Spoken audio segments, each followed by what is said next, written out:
In this video, pag-uusapan natin yung valid na market structure. Okay?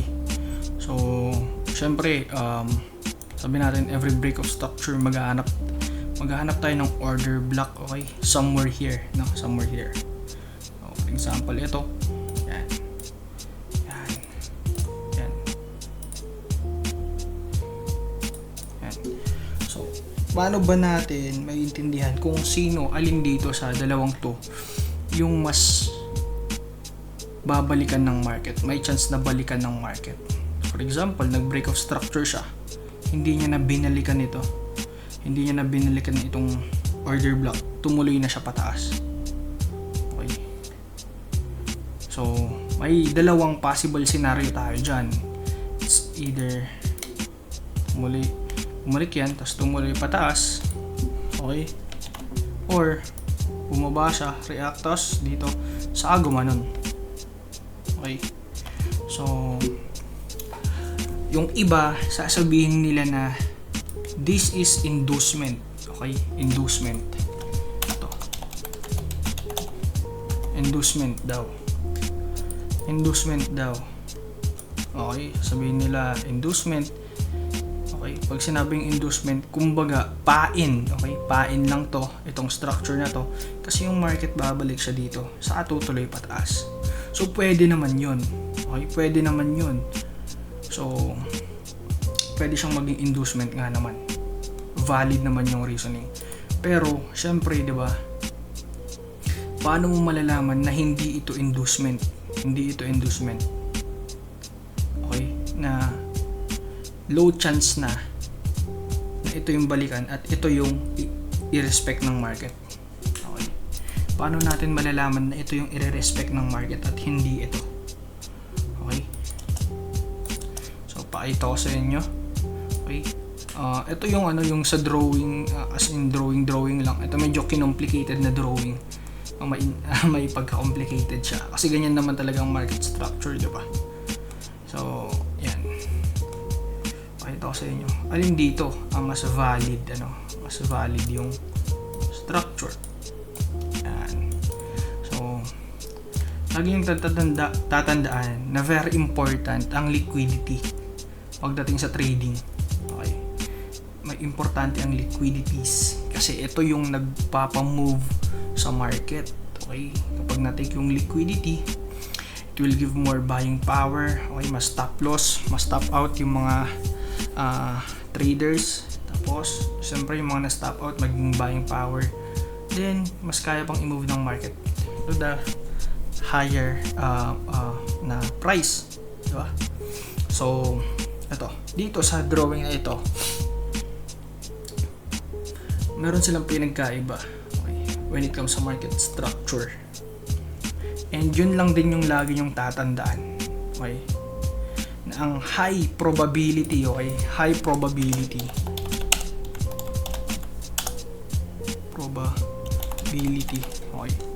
ang high probability, okay, na order block, okay, na order block or na structure is yung nag-take ng liquidity. Saan dito sa dalawang nag-take ng liquidity? Ito.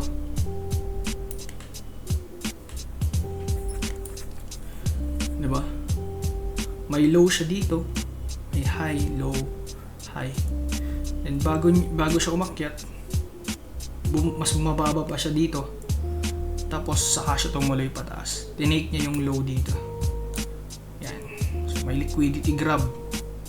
Wala nang liquidity dyan, umangat na. So possible dito na yung mag-hold. Hindi niya na to balikan itong baba. Itong nasa baba na to. Yan. So a high probability order block, OB, or structure.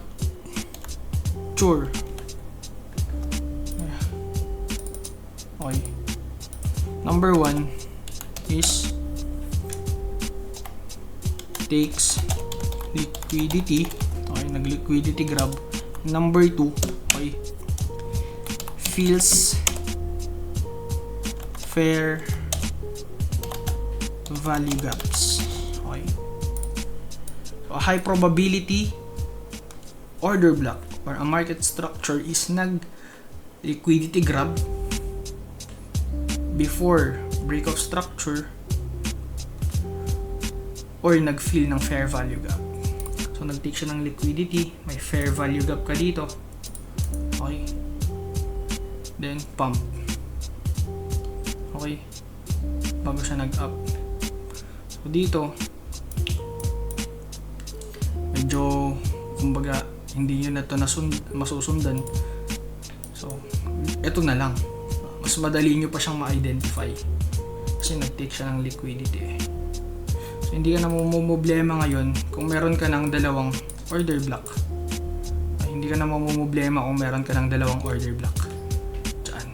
Kasi hanapin mo lang sino sa dalawang order block na yan ang nag-take ng liquidity grab, nag-fill ng fair value gap before siya nag-break of structure. Okay? So, ito, high probability. Ibig sabihin, mataas yung chance, okay? But not all the time, mag-work siya na ganun. Okay? So, ganun. Kapag nag-mark ka ng market structure mo, nag-structure mapping ka, okay? Hanapin nyo lagi ito. Okay? Ito. Liquidity grab, fills ng fair value gap. So, para subukan natin balikan yung previous market kung may ma-testing tayong ganyan. Okay. Hanap na tayo. If may makita tayong maganda. Okay, sige, dito na lang.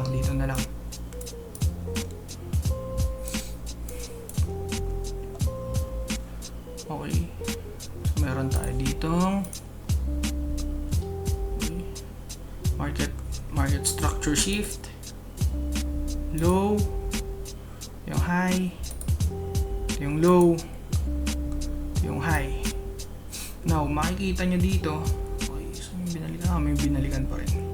So, nag-create ng high, create ng low, create ng high, create ng low, create ng high, create ng low.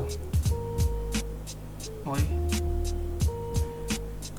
So, nag-create na siya ng high dito. Na-hold siya dito. Hold siya dito. Yan. Para makakita nyo. Yan yung guide natin. Okay. Drawing natin. May BOS tayo dito. Okay. BOS. Market, bumalik. Another break of structure. Binalikan nyo ba yung order block? Ha? Okay. Ito yung order block niya. Yung order block, binalikan niya pati yung fair value gap. Yung gap dito. Okay, BOS na naman tayo dyan. Okay, BOS.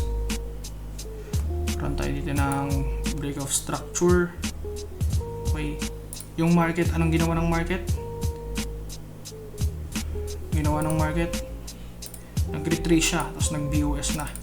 Hindi niya na binalikan itong order block na to. Hindi niya na binalikan. Okay.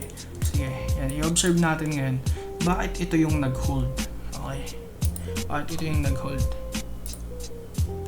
Pakita natin. Study natin ng maayos yan. Pinsan. Ayan. So, makikita nyo. BOS. Okay. Ito, hindi niya na to binalikan. Okay. Itong order block na to. Break of structure. Para ma-observe nyo dito, ito yung candle. May candle tayo dito. Candle natin. Okay.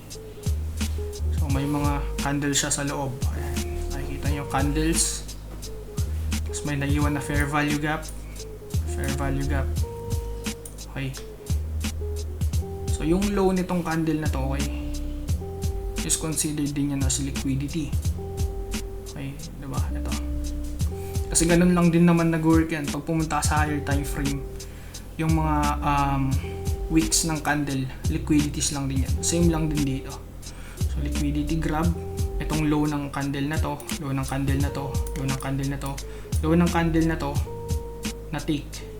even itong low ng candle na to, na take, tapos nag fair value gap pa, na fill yung fair value gap, boom, we have break of structure.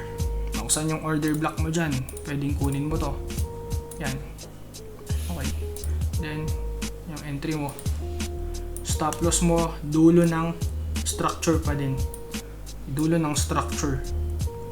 Okay, so target mo ito lang, for example yan lang. Okay, TP hits ka pa rin, no? So yun, pag may mga order block kayo na ikita, ito tingin yung babalikan niya pa yan, ganyan lang din yan yung drawing ko kanina, ganyan, no? Pam pam pam pam, diba? Liquidities yan, liquidities. Kung nakita yung drawing natin kanina, hop, wait lang,